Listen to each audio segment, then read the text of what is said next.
Mesdames et messieurs, bonsoir, bienvenue dans votre journal. On y va pour les titres.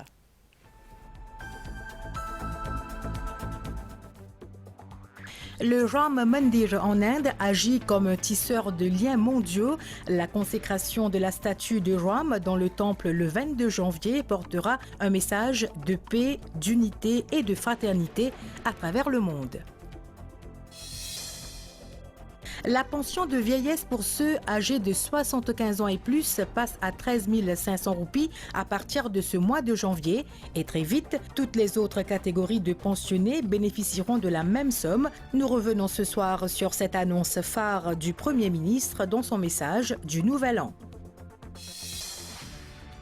Les perspectives d'investissement privé à Maurice pour l'année 2024 sont des plus prometteuses, avec une vague de projets privés dans le pays estimée à 40 milliards de roupies selon l'IDB Mauritius. Un avertissement de forte pluie reste en vigueur jusqu'à 22 h ce soir pour le plateau central et les régions du sud de l'île. Nous ferons le point sur les conditions atmosphériques dans un instant. Nous vous parlerons du projet Nereus qui a pour objectif de combattre les trafics illicites dans les eaux mauriciennes par le biais de la technologie spatiale, un programme mis en place par le MRIC et le Surrey Space Center du Royaume-Uni. Et dans la page internationale, le Bangladesh se prépare à renouveler son parlement. 120 millions d'électeurs sont appelés aux urnes demain.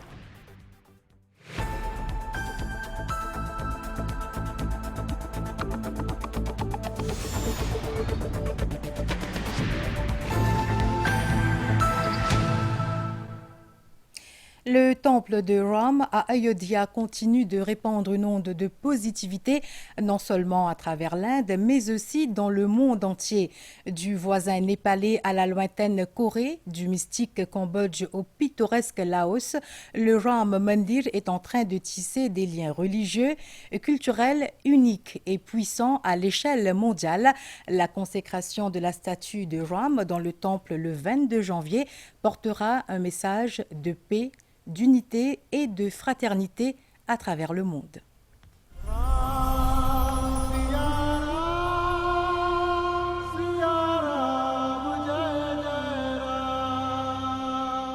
Alors que nous entamons l'année 2024, cette nouvelle répand la positivité dans la communauté hindoue et en Inde.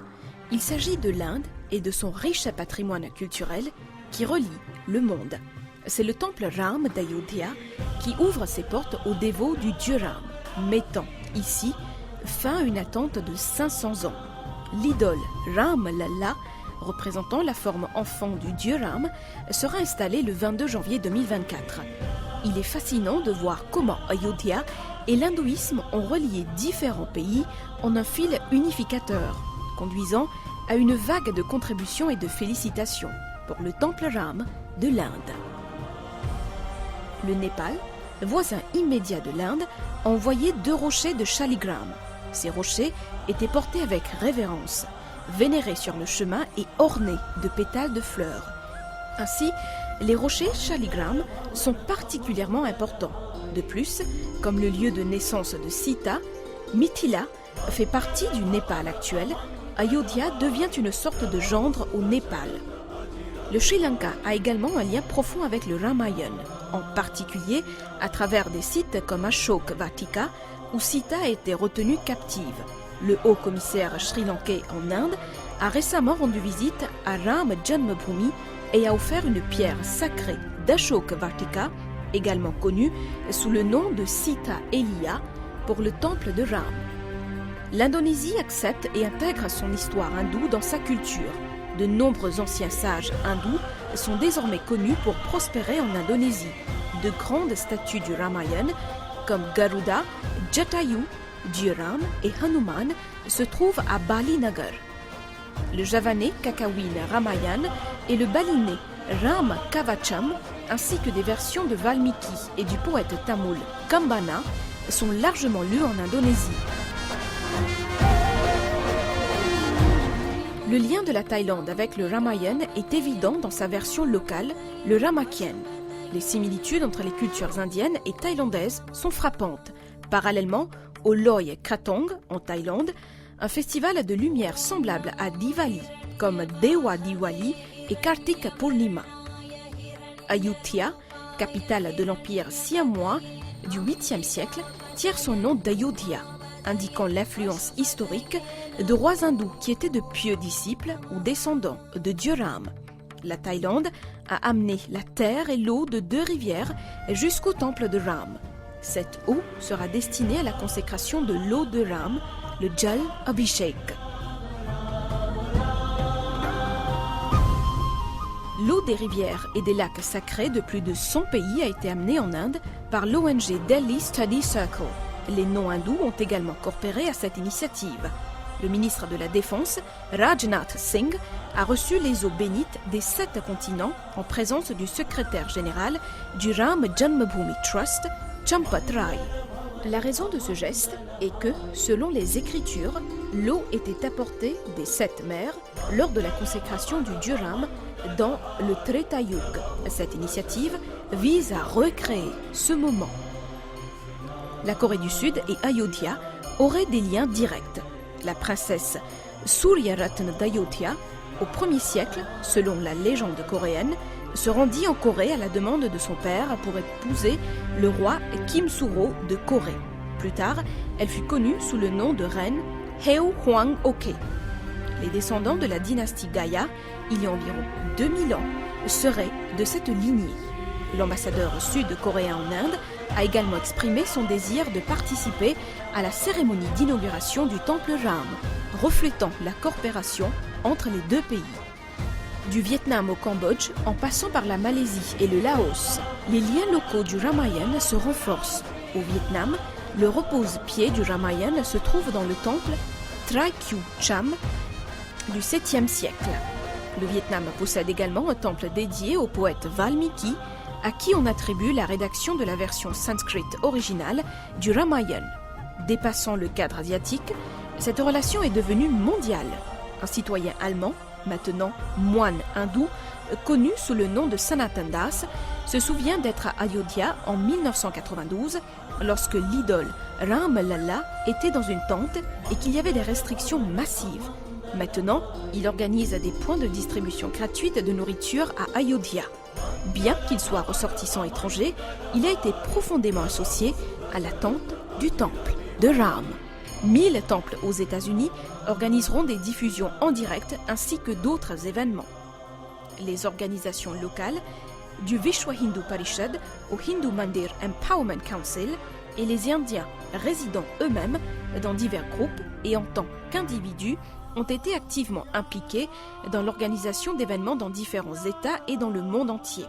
Le Premier ministre de l'Inde, Sri Narendra Modi, a déclaré que la consécration du Sri Ram à Ayodhya, son lieu de naissance, est une victoire des idéaux qu'il représente et de la justice. Le roi Ram, l'homme idéal et le dirigeant, comme on le décrit dans l'épopée Ramayana, enseigne à ses disciples à être bons et à faire le bien. Aux disciples de Dieu Ram et aux gens du monde entier, son temple principal dans son lieu de naissance avait été enlevé, avait disparu. Beaucoup de répliques ont émergé, mais il croit que sa place légitime est maintenant revenue. Les habitants d'Ayodhya ont attendu pendant 500 ans, se sont battus pendant si longtemps et légalement, malgré leur grand nombre dans le pays. Ils n'étaient jamais sûrs de voir le temple de leur vivant. Mais le 22 janvier 2024, Ram Lalla, la forme enfant du dieu Ram, pourra à nouveau franchir les portes de sa ville natale et le monde aura contribué à cette initiative.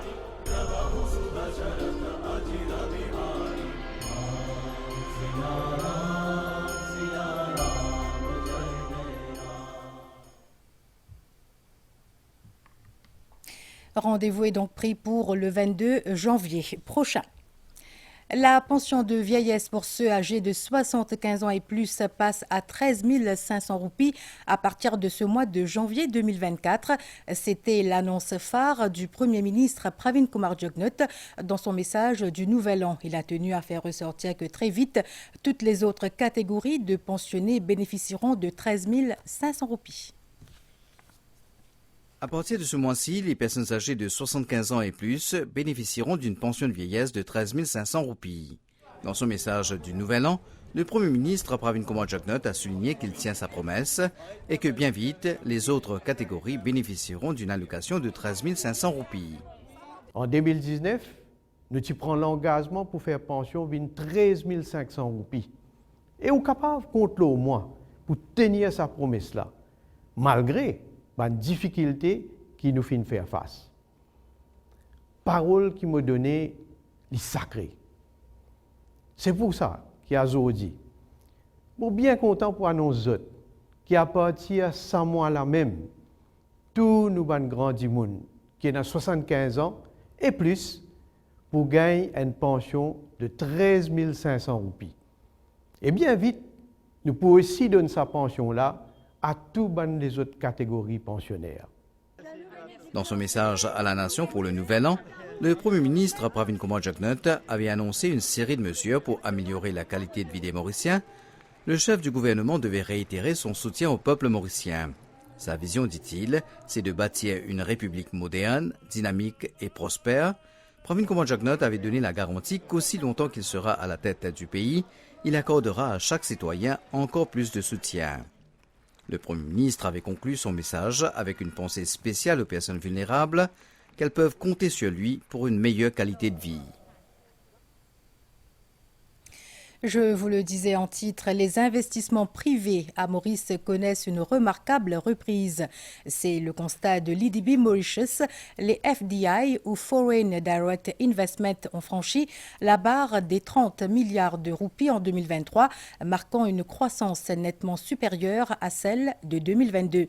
Pour l'année 2024, les perspectives sont des plus prometteuses avec une vague de projets privés dans le pays estimée à 40 milliards de roupies. Explication. L'Economic Development Board de Maurice a dressé un bilan satisfaisant des investissements privés réalisés à Maurice en 2023. Selon le CEO de l'IDB, Ken Punusamy, qui s'est entretenu avec la MBC ce samedi 6 janvier, la tendance l'année dernière démontre une solide reprise de l'économie mauricienne accompagnée d'une confiance renouvelée des investisseurs.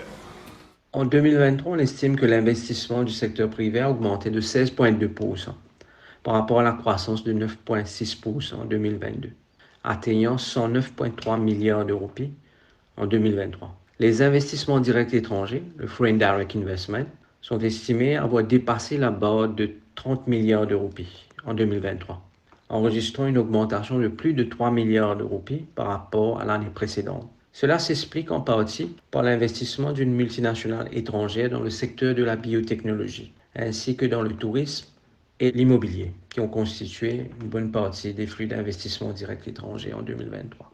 Cela démontre aussi la confiance que les investisseurs locaux et internationaux placent dans la juridiction mauricienne. Pour l'année 2024, cet élan positif se poursuivra d'après l'IDB. Plusieurs projets privés verront le jour à travers le pays, notamment la construction de cliniques privées telles que Artemis dans la Unicity Smart City. En outre, d'importants projets dans le domaine de la manufacture de pointe sont prévus dans la région de Richter. Il est également prévu la continuité du développement des cités intelligentes à Montchoisy, Montebello, Moka, Anaïta et Beauplan. De plus, des investissements majeurs sont attendus dans le Data Technopole de Réduit. L'IDB annonce aussi la construction de plusieurs data centers et de startups spécialisés dans le domaine de la fintech, la technologie financière pour l'année 2024. En perspective pour 2024, nous anticipons d'importants investissements dans la recherche clinique et la biotechnologie, le tourisme, les énergies renouvelables et le high-tech manufacturing. Ces investissements viendront s'ajouter aux flux existants dans les secteurs traditionnels, principalement les services financiers, l'immobilier et les TIC. Je dois dire que les incitations fournies et l'introduction du Premium Investor Scheme ont permis à l'IDB d'attirer des entreprises innovantes notamment des investissements dans des parcs technologiques, l'agritech, la biotechnologie et le high-tech manufacturing. Un autre secteur prometteur pour 2024 et 2025 sera celui des énergies renouvelables, avec des investissements prévus dépassant les 20 milliards de roupies. Selon l'IDB Mauritius, l'impact de ces projets stimulera la croissance économique et favorisera la création d'emplois au sein de la République de Maurice.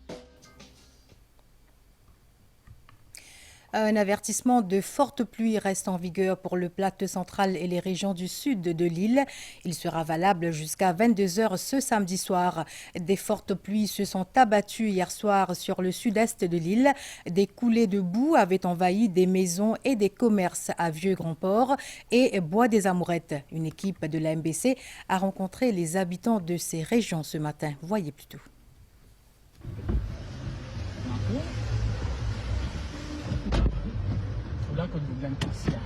Ces images témoignent de la puissance des eaux provoquées par des pluies incessantes dans la nuit de vendredi à samedi. À Vieux-Grand-Port, une coulée de boue dévalant de cette colline s'est frayé un chemin jusqu'à cette maison, provoquant de nombreux dégâts. Alors que la pluie menace encore de tomber ce samedi matin, cette famille essaie tout de même d'enlever les gros amas de boue de la veille. Mais on ne sait plus où donner de la tête. Vers 5h30 pour venir jusqu'à 7h, belle débordement. La boue pas autour de ce dans le coin, n'a pas qu'à passer. Hier soir, nous prenons un appel, nous gratter, l'auto pas traverser. L'auto qui peut venir nous a poussé. Rodji nous donne un coup de main pousser dans la boue. Quand c'est la boue qui est là, pas de rester, nous a démonté, il est tout. Qui va faire qui n'a affecté dans la case? Et na lili, machine à laver, l'homme mort, il y a un gros biffé là, nous a battu encore là, frigidaire. Cette coulée de boue a également envahi cette tabagie. Les dégâts matériels sont importants. Les autorités, dont la SMF, ont déblayé la route principale durant la soirée. Ça, la boule, elle traverse partout. Bel dégâts. Frigidaire, nous a de l'eau. Mon ami, c'est frigidaire, plus mon ban matériaux. Première fois, on trouve la boule dans mon lap. De l'eau, tu peux descendre beaucoup. Là, nous mettons bloc par là. Sinon partout, tu peux aller au sali. Tu peux rentrer dans la case, tout de l'eau là. Même scène à Bois des Amourettes. Cette région a enregistré la plus forte pluviométrie de ces dernières 24 heures. Selon les prévisions, des pluies sont prévues ce dimanche dans les régions de l'ouest et du nord-ouest et une partie du plateau central. Nous trouvons qu'une majorité de la pluie là, une tombée dans la région sud-est, une commencée un peu dans la région Saint-Félix, une bouge côté Rivière des Anguilles, Richelieu et une région avoisinante. Pour la soirée, nous avons un appelé isolé, localement devant la région en hauteur, qui peut assister, des cas intensité modérés et localement fortes. Mais par la suite, durant la nuit, ça va venir complètement dissiper. Et nous prenons un appelé occasionnel qui nous peut attendre devant le versant vent, l'est, sud, un peu dans la région en hauteur. Par contre, demain, la journée, nous pourrions gagner un développement nuageux, mais par contre, les dans le secteur ouest, nord-ouest et une partie plateau central. Et en termes d'appelé, nous peut attendre qu'il peut modéré de chaleureuse demain. Avec l'avis de fortes pluies en vigueur à Maurice durant la journée, la région sud a été encore une fois sujette aux averses et aux orages, mais aucun dégât de grande ampleur n'est à déplorer.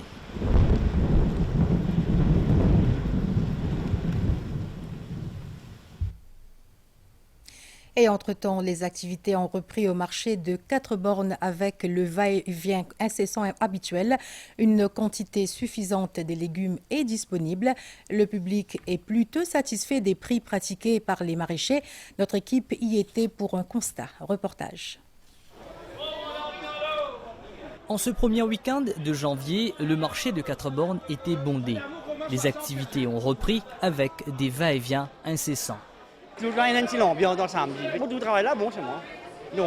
Et qu'en est-il des prix? Les légumes bien abordables, enfin bien bon pour la première semaine. Les légumes bien beaucoup de bazar, bien beaucoup. Les légumes pleins là. Oui, prix abordable. Tout bon, tout correct. Prix là correct.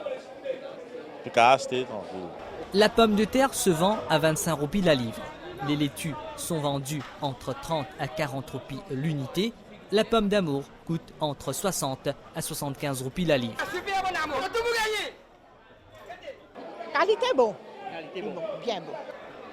Une chose est sûre, les légumes ne manquent pas. Les légumes là, il y en a. Tous les légumes, il y en a pas. Aucun légume pas manqué. Il y a des bons légumes. Aujourd'hui, bien qualité bon. Aujourd'hui, il est bien bon. Toutefois, certains étals sont inoccupés.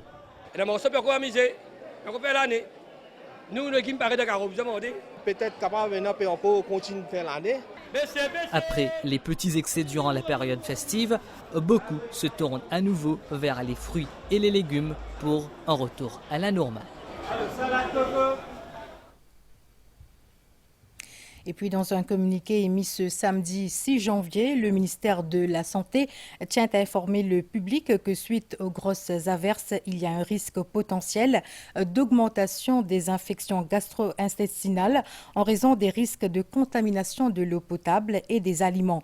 De ce fait, il recommande au public de prendre les précautions nécessaires, entre autres de faire bouillir l'eau avant de la consommer, se laver les mains fréquemment avec eau et savon et de consommer des repas fraîchement cuisinés. Et en cas de symptômes de gastro-entérite, un avis médical peut être nécessaire. Des périodes de forte chaleur forcent les Mauriciens à changer leurs habitudes.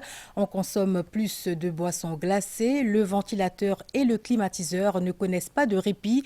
Dans l'ouest de l'île, les températures peuvent grimper à plus de 30 degrés et les habitants des localités ont appris à vivre avec cette chaleur. Reportage. Dans le village de Bambou, à l'ouest de l'île, la chaleur étouffante est devenue l'invité indésirable qu'on subit en cette période estivale. Ghislaine, charmante, s'est munie de son ventilateur, un verre d'eau glacée à la main. Elle a dû changer ses habitudes. C'est pas évident, c'est bien fait, même le soir. C'est pas évident, c'est pas facile pour dormir. Besoin de dormir avec un ventilateur. Boire de l'eau glacée, la peau brûlée avec la chaleur. Et obligé de mettre de la crème. Non loin, des jeunes qui jouent de la musique. Je me lever, me baigner. Après, me baigner 2-3 coups parce que tellement je peux transpirer, me laisse une trempée. Et vous m'en trouvez, je me petit bob. Vous soleil, me protégeant bien. Moi, avec crème solaire, SPF 50. Avant, je mets 30, mais maintenant, pas trop capable. Dans la rue et à la plage, le parapluie est devenu un parasol. Et les marchands de produits rafraîchissants sont sur place. Au menu, crème glacée, mais aussi de l'eau de coco prisée par les Mauriciens et les touristes. Dans salé, là, le coco a beaucoup. Parce qu'il fait trop chaud. Pour entièreté, là, mon peu. Toujours vous amener. Il vous faut obliger, mais t'es pas capable. Trop chaud.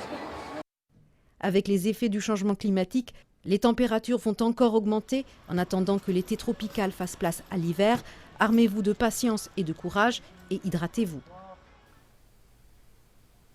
Intéressons-nous à présent au projet Nereus, mis en place conjointement par le MRIC, Mauritius Research and Innovation Council et le Surrey Space Center du Royaume-Uni. Ce projet s'appuie sur l'utilisation des données spatiales pour détecter toute anomalie dans nos eaux territoriales. Il est à moitié complété et les autorités se penchent désormais sur la formation de ceux concernés. Notre zone exclusive économique s'étend sur près de 2,3 millions de kilomètres carrés, d'où l'importance de protéger nos eaux des dangers maritimes comme la pêche illégale. C'est ici qu'entre en jeu le projet Nereus. Soutenu par le Surrey Space Center, il a pour objectif de combattre les trafics illicites dans les eaux mauriciennes par le biais de la technologie spatiale. Les autorités seront alertées automatiquement en cas d'activité douteuse. Le but de ce projet-là, c'est de développer un algorithme pour détecter les bateaux qui peuvent faire une pêche illégale dans nos eaux territoriales. Cet algorithme-là, il peut servir plusieurs applications satellitaires. De là, ça détecter les bateaux qui causent la pêche dans nos eaux territoriales. Quand un tel AIS n'est pas capable de dire que le bateau-là un tel AIS depuis quand les rallumes courir ou une alerte pour dire qu'il y a une anomalie de la région et on peut investiguer. La prochaine étape du projet consiste en la formation. La session se tiendra le 18 janvier prochain. On organise un workshop qu'on appelle le AIS Training. Code de programme un training pour comprendre qu'est-ce que AIS, comment c'est vu, comment se décoder, comment se processer pour mettre un algorithme pour faire une application spatiale.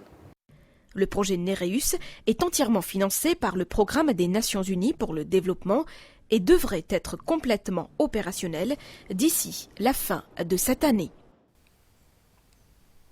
Vous le savez, la rentrée scolaire est prévue le 11 janvier prochain. Parents et enfants s'occupent des préparatifs. Il faut tout de même souligner que la préparation mentale est également cruciale pour bien démarrer l'année scolaire.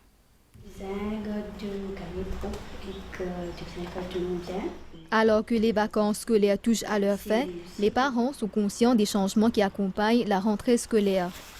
À moins de 5 jours avant la rentrée scolaire, les parents ont commencé à préparer leurs enfants au retour à l'école. On a 2 enfants, un pour faire grade 5, un pour faire grade 8. Pendant qu'on congé à l'école, on fait des pelés tard, des gens des pitons, servi portable, azoué boule. Moi, je ramasse portable.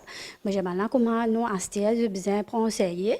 L'important pour nous suivre, pour nous guider, parce que ce qui nous montre, c'est ce pour apprendre.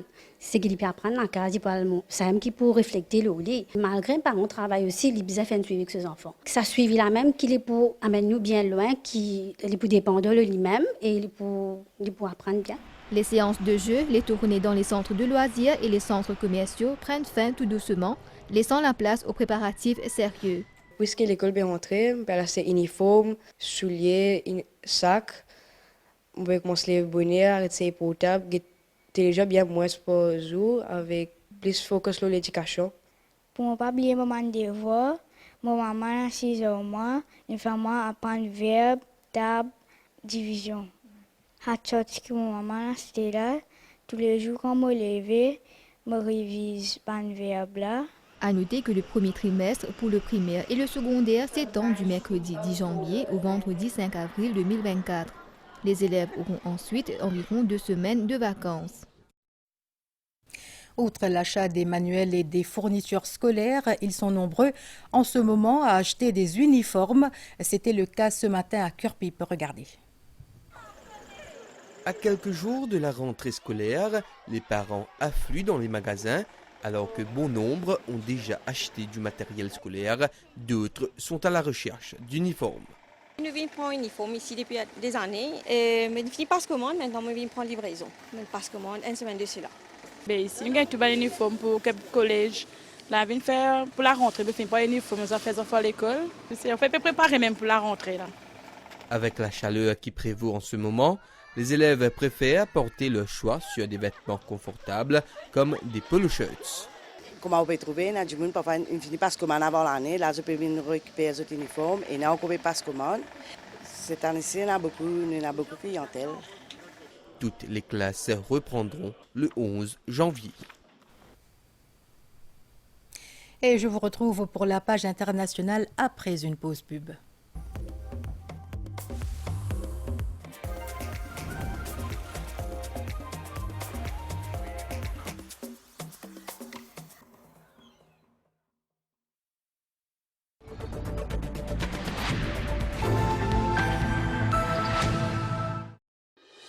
La page internationale avec Winners. On est tous winners. En ce moment, Winners peut faire sur l'opération Petit Prix. Profitez des prix imbattables sur une large variété de produits pour la rentrée et toujours à petit prix. Le kilo de lait entier en poudre Winners à 234 roupies 95. Le litre de Sun Gold Nectar Juice à 59 roupies 50. 300 grammes de Fish Cakes Dodo à 109 roupies 95 et recevez 10 points Wiv. Bonne rentrée avec Winners. On est tous Winners. La sonde d'observation indienne Aditya L1 a atteint ce samedi 6 janvier l'orbite du Soleil.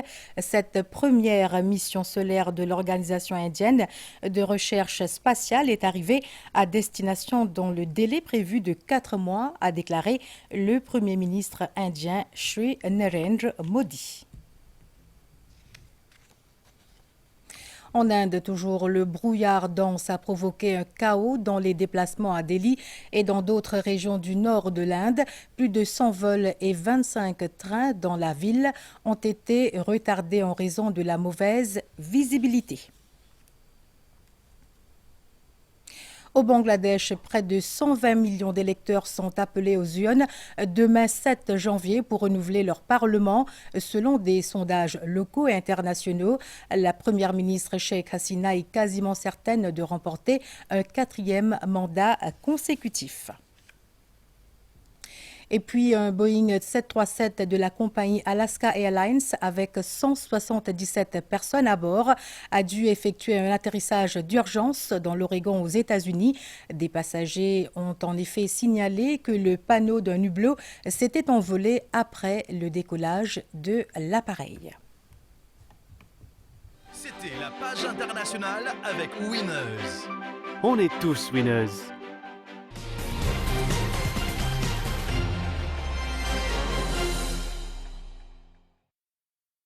Plus de 50 adeptes des Mixed Martial Arts ont récemment bénéficié des précieux conseils d'un professionnel étranger de la discipline. Le Sud-Africain Garrett McClellan était de passage chez nous. Il en a profité pour diriger un séminaire à 4 bornes.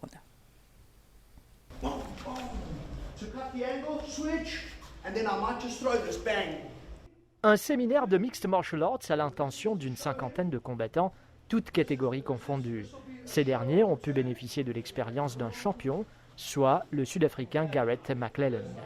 L'expérience est bien intéressante, c'est-à-dire nous avons M. Garrett McClellan qui est un athlète international, il a un gros calibre et au niveau MMA et nous pouvons apprendre extrêmement beaucoup de choses avec lui. Je me trouve que c'est une bonne opportunité que nous puissions un fighter qui peut venir ici pour partager ces bonnes connaissances et tout, surtout qui peut aider nous pour après de bonnes compétitions. Et là, il peut montrer nous une technique MMA qui aide nous au niveau fitness, le niveau fighting, self-defense, pour améliorer nous-mêmes. Je pense qu'il y a un bon travail qui est effectué. Il y a des jeunes talentueux, ils ont des qualités de base et vont encore progresser. Ils sont sur la bonne voie. Une initiative de la Fédération mauricienne de Mixed Martial Arts, l'occasion également de se concentrer sur les rendez-vous phares de 2024. Le 27 janvier, nous prenons le WKN MMA Fight avec 2 ceintures qui engagent. Nous prenons Brave Fight Night Fight Week qui peut venir en mai. Et nous avons aussi bien le championnat d'Afrique, le championnat indien, le championnat du monde. Et nous allons lancer la Ligue à partir d'avril qui peut étaler aux 5 mois. Donc pour dire qu'en 2024, nous calendrier évidemment pour changer. Les adeptes de cette discipline ne chôment pas et reprennent le chemin de l'entraînement en vue des objectifs majeurs. Ce dimanche, un véritable choc des Titans est à l'horizon. Arsenal accueillera Liverpool pour le 3e tour de la FA Cup. Cette rencontre d'exception sera retransmise en direct sur la MBC, soit MBC 11 et MBC HD, offrant aux fans un spectacle captivant. Cette nouvelle confrontation s'annonce comme un duel intense. Voici un avant-goût. Après leur récent match nul qui a laissé un goût amer aux fans, Arsenal et Liverpool enveniment davantage leur rivalité cette saison lors d'un affrontement au 3e tour de la FA Cup ce dimanche. Les Gunners, déjà 14 fois vainqueurs de la Coupe anglaise, aspirent à décrocher leur 15e trophée, mais la tâche s'annonce ardue, surtout après leur récente contre-performance en Premier League. Avec 2 défaites consécutives, Arsenal a laissé Liverpool prendre seul la tête du championnat anglais. Depuis leur dernier sacre à Wembley en 2020, les hommes de Mikel Arteta n'ont pas réussi à passer le 4e tour, échouant la saison dernière face à Manchester City à ce stade de la compétition. D'un autre côté, Liverpool, cherchant sa 9e couronne en FA Cup depuis 2022, devra composer sans Mohamed Salah, parti pour la Coupe d'Afrique des Nations. De plus, plusieurs joueurs clés dont Tsimikas, Matip et Thiago Alcantara sont actuellement à l'infirmerie. Jürgen Klopp devra donc gérer judicieusement son effectif car les Reds affronteront rapidement Fulham dans le cadre de la demi-finale aller de la League Cup ce mercredi. Arsenal contre Liverpool, un clash des titans à suivre en direct sur MBC 11 et MBC HD ce dimanche à 20h30. Un plateau spécial de la rédaction sportive vous accompagnera pour cette confrontation épique entre 2 géants du football anglais. Légende du football brésilien et mondial, Mario Zagallo, quadruple champion du monde, est décédé à l'âge de 92 ans. Sa famille a communiqué la nouvelle en publiant un message sur les réseaux sociaux.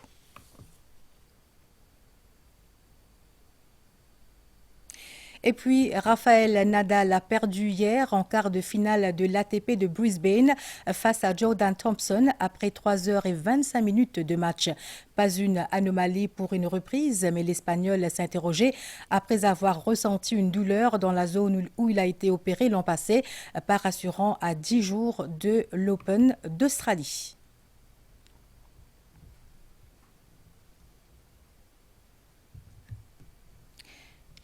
L'atmosphère demeure très humide et instable. L'avertissement de fortes pluies reste en vigueur pour le plateau central et les régions du sud. Voyons justement les prévisions du temps.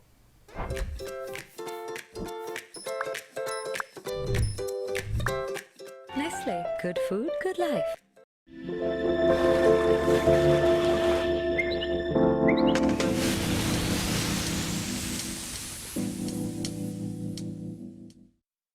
Suite à une brise de mer active aujourd'hui, des nuages actifs se sont développés sur Maurice, principalement sur les parties sud et est, ainsi que sur le plateau central.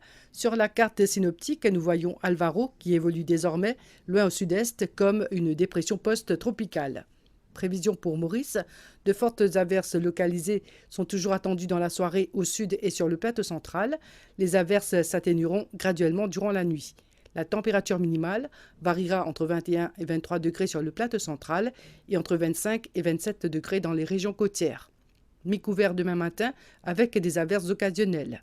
Dans l'après-midi, des développements nuageux sont attendus avec des averses localisées, principalement au nord-ouest et sur le plateau central. Les averses seront temporairement modérées. La température maximale sera supérieure à la moyenne par 2 degrés et variera entre 28 et 30 degrés sur le plateau central et entre 31 et 33 degrés sur le littoral.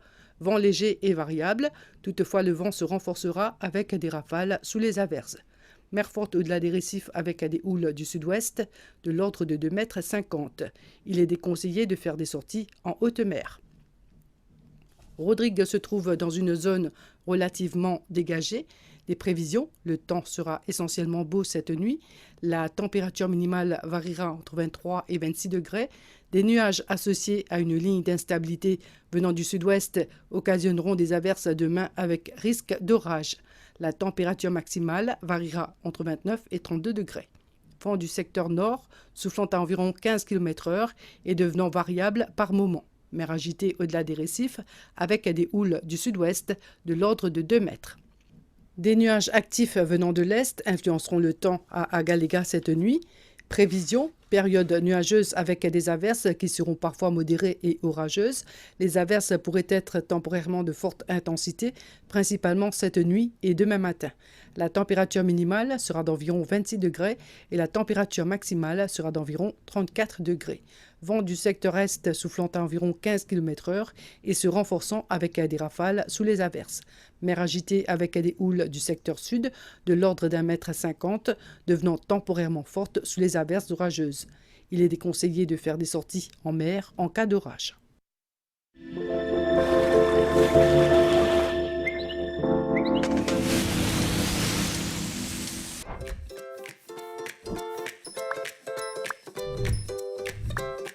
Nestlé, good food, good life.